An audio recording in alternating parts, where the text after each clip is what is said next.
తస్లీమా నస్రీన్ ట్వీట్లో చెప్పింది అతన్ని మాబ్ ఉరితివ్వలేదు, ఆ మాబ్కి అప్పగించింది పోలీసులే అని చెప్తున్నారు. చూస్తున్నాం మన విజువల్స్, ఆ విజువల్స్ బయటకు వచ్చాయి. పోలీసులు దగ్గరుండి ఇప్పుడు ఈ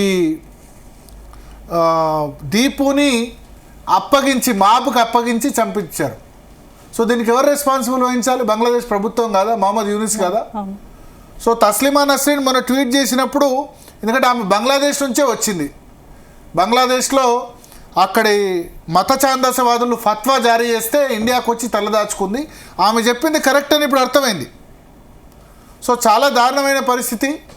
ఇప్పుడు వాళ్ళు ఏం సవాల్ చేస్తున్నారంటే బంగ్లాదేశ్ మీరు వీసాలు రద్దు చేస్తే మేము వీసాలు రద్దు చేస్తాం అనే స్థాయికి వచ్చారు. అండ్ అసలు ఇంత ధైర్యం ఎందుకు వచ్చింది బంగ్లాదేశ్కు? బంగ్లాదేశ్లో ఏం జరుగుతుంది మాట్లాడదాం. మనతో పాటు సురేష్ కొచెట్యాల్ గారు మనతో పాటు జాయిన్ అయ్యారు. సురేష్ కొచెట్యాల్ గారు, జీ తెలుగు న్యూస్ కోసం మీ సమయం కేటాయించిన ధన్యవాదాలు సార్. సార్ ఏంటి ఇంత తెగింపు బంగ్లాదేశ్కు ఎక్కడి నుంచి వస్తుంది? వెనక ఎవరైనా ఉన్నారా, లేదా ఇస్లాం అతివాదమా, ఫండమెంటలిజమా, మరే కారణం వల్ల ఈ విధంగా చేస్తున్నారు? ఇది బేసిక్లీ అక్కడ ఉన్న జమైతే ఇస్లామీ అని ఒక పార్టీ మీకు తెలిసి ఉంటుంది, భారతదేశంలో వారు ఉన్నారు. జమైతే ఇస్లామీ హింద్ వాళ్ళ పేరు, ఇక్కడ అటువైపు జమైతే ఇస్లామీ. ఓకే, వీళ్ళు చేపిస్తున్నారు, వీళ్ళు ఇప్పుడు కాదు, చాలా సంవత్సరాల నుంచి వీళ్ళు ఇట్లాంటి గొడవలు చేసినప్పుడు షేక్ హసీనా అప్పుడు స్ట్రిక్ట్గా ఉండి ఒక డిక్టేటర్ లాగా ఉండి ఆమె వీళ్ళందరినీ జైల్లో వేసి బంద్ చేశారు. యూనిస్ రాగానే వీళ్ళందరినీ బయటకి ఇచ్చేసారు. వాళ్ళ మీద ఏ కేసులు లేవు, ఏం లేవు. ఇప్పుడు సో వాళ్ళకి ధైర్యం వచ్చింది, ఏం కావాలంటే మేము చేసుకోవచ్చు అని చెప్పేసి. మీరు చూడండి, ఇప్పుడు ఈ జరిగిన దీపు హత్యలో కూడా బంగ్లాదేశ్ పోలీసులు మీరు చెప్పినట్లు కస్టడీ నుంచి గుంజుకొని తీసుకెళ్లి చంపేశారు వాళ్ళు.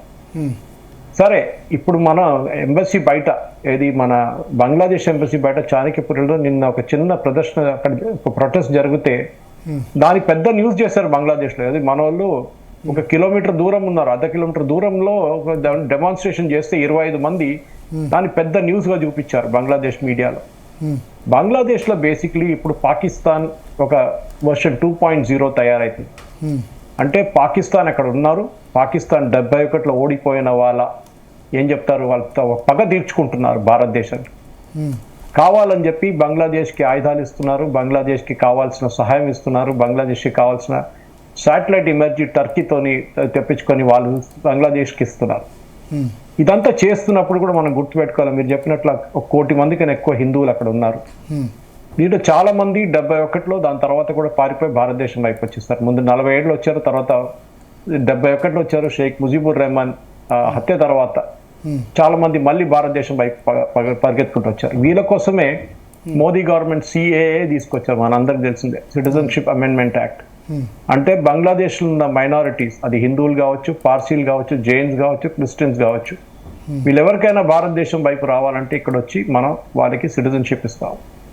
ఇప్పుడు వెస్ట్ బెంగాల్లో ఆల్మోస్ట్ నేను అనుకుంటా, నా అంచనా ప్రకారం ఒక 40 నుంచి 50 లక్షల మంది హిందువులు, మతువా కమ్యూనిటీ అంటారు, వాళ్ళు బంగ్లాదేశ్ నుంచి పారిపోయి వచ్చిన హిందూ కమ్యూనిటీ, వాళ్ళు అక్కడ ఉన్నారు.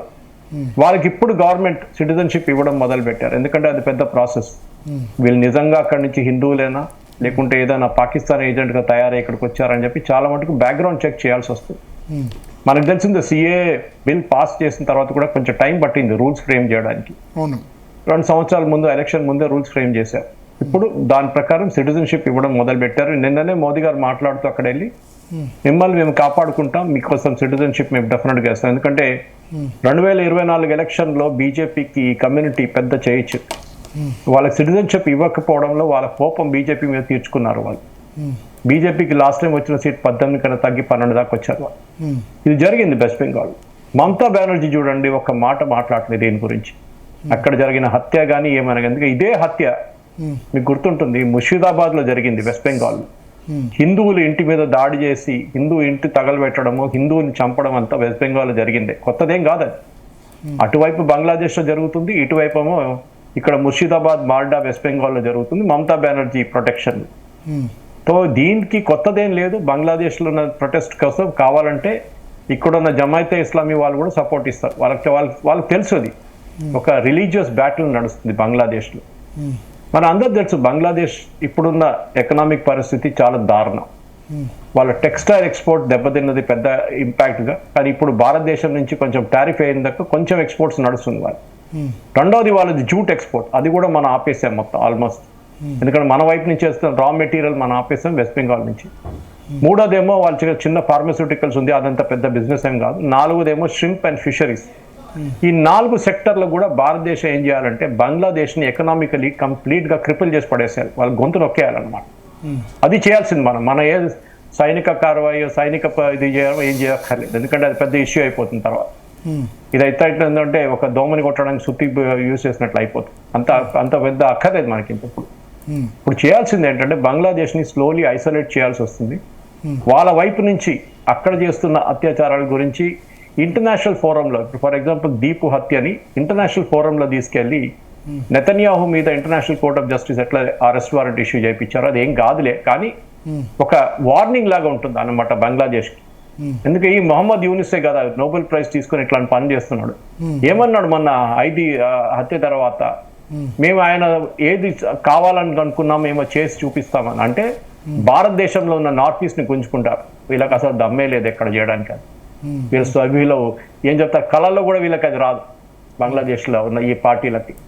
సో మొహమ్మద్ యూనిస్ గారు ఒకటి మాట గుర్తుపెట్టుకోవాలి, భారతదేశం కావాలంటే ఏమైనా చేయొచ్చు, కానీ మనం ఇప్పుడు ఏం చేయకూడదు. స్ట్రాటజికలీ మనం క్వైట్గా ఉండాలి. ఎందుకంటే ఒకవైపు యుఎస్ అక్కడ ఉన్నారు, వాళ్ళు చైనా మీద నిఘా పెట్టడానికి బంగ్లాదేశ్ని ఉపయోగిస్తున్నారు. పోర్ట్ వైపు నుంచి నార్త్ బంగ్లాదేశ్ నుంచి కూడా చైనా వైపు ఏం చేస్తున్నారు, చైనా అని చూస్తున్నారు. ఇటువైపు ఏమో మనం చూస్తున్నాం, ఇక్కడ పాకిస్తాన్ కూడా వచ్చి వాళ్ళకి సహాయం ఇస్తున్నారు. పాకిస్తాన్ ఆర్మీ చీఫ్ వచ్చారు, వాళ్ళ ప్రధానమంత్రి వస్తున్నారు, వాళ్ళు వచ్చి డెఫినెట్గా పాకిస్తాన్ కు బంగ్లాదేశ్ కి ఎట్లా మైత్రి కుదిరింది? బద్ద విరోధులు, ఓన్లీ మన శత్రువు వల్లనే శత్రు మిత్రువు అయిపోయాడా? అంతే, వాళ్ళకి రిలీజియన్ అండి, వాళ్ళ రిలీజియన్ ఇంపార్టెంట్ వాళ్ళకి. మన మిగతా ఇస్లాం కాకుంటే ఎవరైనా కానీ వాళ్ళు కాఫీర్లు. తో బంగ్లాదేశ్లో ఉన్న జమైత్, ఇప్పుడు బంగ్లాదేశ్లో మెయిన్గా ఒకటే పొలిటికల్ పార్టీ మిగిలిపోయింది, బిఎన్పి, బంగ్లాదేశ్ నేషనల్ పార్టీ. ఎవరు ఖలీదా జియా వాళ్ళ పార్టీ, ఆమెమో క్రిటికల్గా లండన్లో ఉంది, వెంటిలేటర్లో ఉంది, ఆమె బతకడం చాలా కష్టం.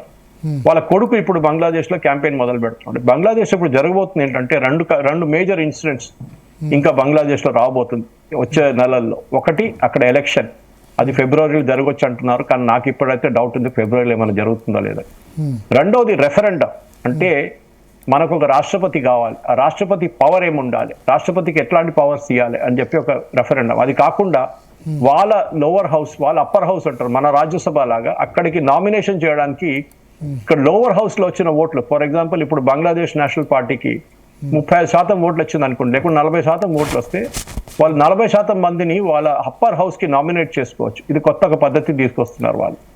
అది కాకుండా ఇప్పుడు ఎలక్ట్ కావబోతున్న ప్రధానమంత్రి ఎవరైనా కానివ్వండి, వాళ్ళ పవర్లు తగ్గించడం, వాళ్ళకంత పవర్ లేకుండా ప్రెసిడెంట్ కూడా పవర్ ఇస్తారు. ప్రెసిడెంట్ ఒక నామినేటెడ్ మనిషి, ప్రెసిడెంట్ కి పవర్ లేకుండా దీనికన్నా ముందు మనలాగానే మన ప్రెసిడెంట్ లాగానే వాళ్ళు కూడా ఒక టైటిల్ ప్రెసిడెంట్ ఉండే వాళ్ళు.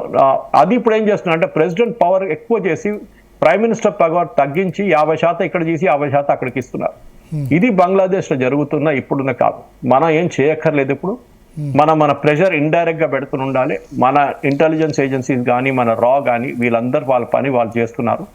మనం అది పబ్లిక్ ఫోరంలో డిస్కస్ చేయక్కర్లేదు, ఎందుకంటే అది అట్లనే ఉండనియండి. అది కానీ ఉస్మాన్ నహాది వెనక రా హస్తం ఉందని వాళ్ళు ఆరోపిస్తున్నారు. ఉండొచ్చా ఉండకపోవచ్చా? ఇంత చిన్న మనిషిని చంపడానికి రా అక్కర్లేదండి. అక్కడ వాళ్ళు ఇద్దరు పట్టుకున్నారు కదా, వాళ్ళేమన్నారు, పట్టుకున్న ఒక మోటార్ సైకిల్ రైడరు ఇంకా చంపిన వాడు ఏమంటున్నాడు, అక్కడ ఉన్న పొలిటికల్ ఈయన ఒక నామినేషన్ వేసిండు అక్కడ కాన్స్టిట్యున్సీ నంబర్ 6 నుంచి పోటీ చేయడానికి. ఆ పోటీలో గెలుస్తాడు అని భయం ఉండి వాళ్ళ పొలిటికల్ ఓపోనెంట్స్ చేపించారని చెప్పి వాళ్ళే స్టేట్మెంట్ ఇచ్చారు. రా ఎందుకని వీడంట పడ్డాం, వీడు చాలా చిన్న క్యాండిడేట్, వీడు అసలు అక్కడ లోకల్ సుపారీ ఇస్తే వాళ్ళు చూసుకుంటారు, అక్కడ మనం అక్కడ వెళ్ళక్కర్లేదు. దానికోసం షేక్ హసీనా మీద సింపతి ఏం లేదా ఈ 1 yearలో? ఎందుకంటే ఆమె ఉన్నప్పుడు బాగానే ఉండే దేశం, సరే ఆ 10-15 రోజులు గొడవ, కానీ సింపతి ఏముండదా అక్కడ పబ్లిక్ లో? ఆమె ఉన్నప్పుడే బాగుంది, ఇప్పుడు అంతా అరాచకం తయారైంది. అది వస్తుంది మెల్లగా, అక్కడ రియలైజేషన్ రాబోతుంది. చూస్తూనే ఉండండి, ఇంకా కొన్ని రోజుల తర్వాత బంగ్లాదేశ్ లో డబ్బులు లేదు, తినడానికి తిండి లేని ఆ పరిస్థితికి వచ్చినప్పుడు అప్పుడు వాళ్ళకి షేక్ హసీనా ఉంటే బాగుంటుండే. సరే ఆమె డిక్టేటర్ గా ఉండే, దాంట్లో డౌట్ లేదు. ఎందుకంటే బంగ్లాదేశ్ మీరు పరిపాలించాలంటే మొత్తం డిక్టేటర్షిప్ నడుస్తుంది అక్కడ ఇంకేం నడవదు. అక్కడ పాకిస్తాన్ లాగానే ఒక ఫెయిల్డ్ స్టేట్ బంగ్లాదేశ్.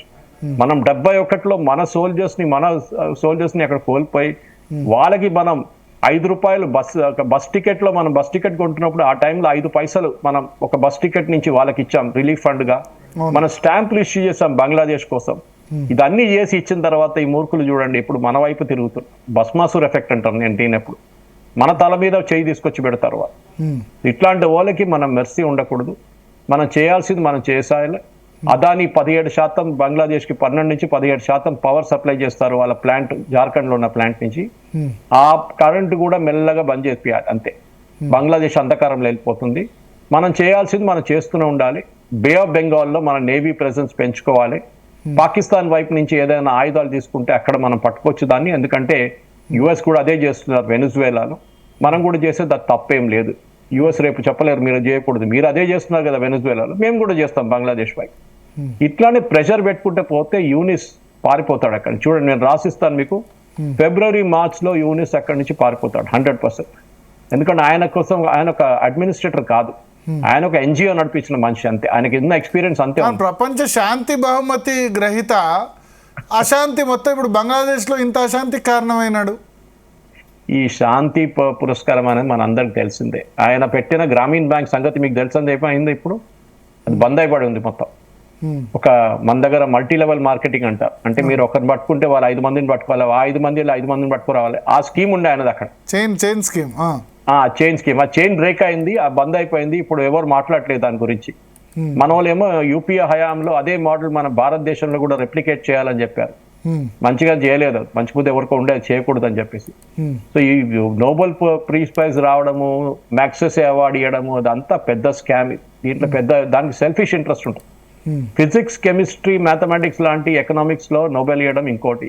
ఈ పీస్ ప్రైజ్ అనేది ఇట్స్ పొలిటికల్ ప్రైజ్ ఆల్వేస్. మీరు చూడండి ఎవరికైనా మైక్రో ఫైనాన్స్ కు ఇవ్వడం, మైక్రో ఫైనాన్స్ ఆలోచించండి. ఆ మైక్రో ఫైనాన్స్ కి పీస్ కి ఏం సంబంధం అని అడిగితే ఇక అక్కడ శాంతి బంగ్లాదేశ్ లో ఆయన ఈ బ్యాంకు పెట్టుకున్నాక మొత్తం శాంతి వచ్చేస్తుంది అనుకుంటున్నారు వాళ్ళు.